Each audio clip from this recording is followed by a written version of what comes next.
The essence of Circuit 6 is the experience of encountering what seem to be separate autonomous intelligences that aren't perceivable via regular sense perception. In other words, this means seeing and/or hearing entities that others can't. Sometimes these experiences are called hallucinations. A hallucination is defined as an experience that seems sensory.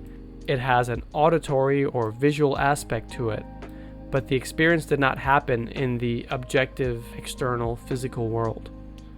When Circuit 6 is activated, these seemingly independent entities engage in some form of communication. This is certainly weird stuff, and we'll go through a lot of examples of these experiences. Robert Anton Wilson concluded that in order to properly understand and explore Circuit 6, one must put aside the question of whether these experiences are totally objective or real in any worldly sense. These experiences seem to be both inside of you and outside of you at the same time. This is the cover of a book by the controversial Dr. John C. Lilly, who I'll be discussing in detail later. For now, I want to mention his very appropriate name for these entities, intraterrestrial. Starting on the left, you have an image from the classic film Harvey starring Jimmy Stewart. In the film, a large magical rabbit appears and communicates with the lead character. Robert Anton Wilson was really surprised by this film when it came on TV in Ireland, where he lived for several years. It's a long story, which he tells in his book Cosmic Trigger, but I can say there were several meaningful correspondences between his personal life and this film. For a period of time, he believed he was in contact with some extrasensory intelligence. This film made him consider whether that intelligence was in fact the puka, a giant mythological rabbit believed to appear to people in Ireland. A giant rabbit that was quite similar to the rabbit in this film. Next to the rabbit here, you'll see a little green man. Wilson encountered this green man outside when working on his lawn a day after he took the psychedelic LSD. This is Mescalito, a vegetation spirit talked about by some Native American tribes. Encountering such entities is not uncommon for psychedelic users. Above here in the tree is Eddie Lenihan. Eddie documents and tells Irish fairy stories. These aren't fairies like Disney's Tinkerbell. Classic Irish fairies are dangerous, supernatural beings. It's best not to mess with them. To this day, locals stay clear of fairy forts to avoid misfortune. These entities will supposedly abduct you and will enchant you or both.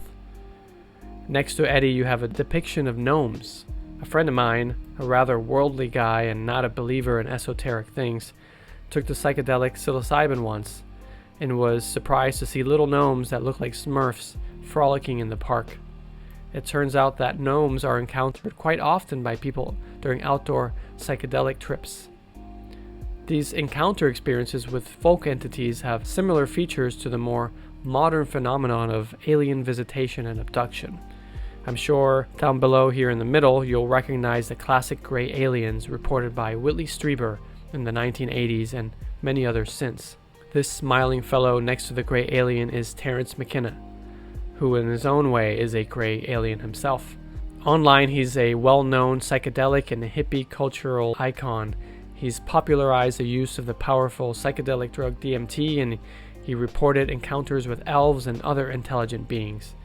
He often would engage in days-long psychedelic trips where he'd enter discussions with disembodied intelligences about the nature of reality. He inspired many to follow in his footsteps and have their own encounters with Circuit 6 entities. Further to the top right is John C. Lilly, who I first mentioned at the beginning of Circuit 6. He was the guy who coined the term interterrestrial beings. He was the inventor and popularizer of the sensory deprivation float tank. This is a tank in which you float in body temperature salt water in near total darkness and silence. The idea is to feel like you have no body and are floating in space. These tanks can be found in most major cities, usually in spa-like relaxation centers. Lilly's purpose for using them was pretty far from spa-like relaxation. He would float for hours and hours on end, often high on strong hallucinogenic drugs, initially LSD and then ketamine, which he'd come to have an addictive and harmful relationship to. Lilly in many ways lost his mind in that tank, but boy did he write some fascinating books based on what he learned in there. He attempted to categorize different states of beings he encountered in the tank, and he documented communication with intraterrestrial and extraterrestrial intelligences in a fairly methodical fashion. Unfortunately, despite the attempt at science, Lilly's work never came to much more than the eccentric ravings of a very intelligent drug addict. And at the bottom right corner, you have author Philip K. Dick. This is a cover for his book, Valis. PKD, as some like to call him, is now known as the most influential writer of science fiction in the past half-century. There is no doubt about it, the man was brilliant in many ways, but he was also a man with massive personal demons.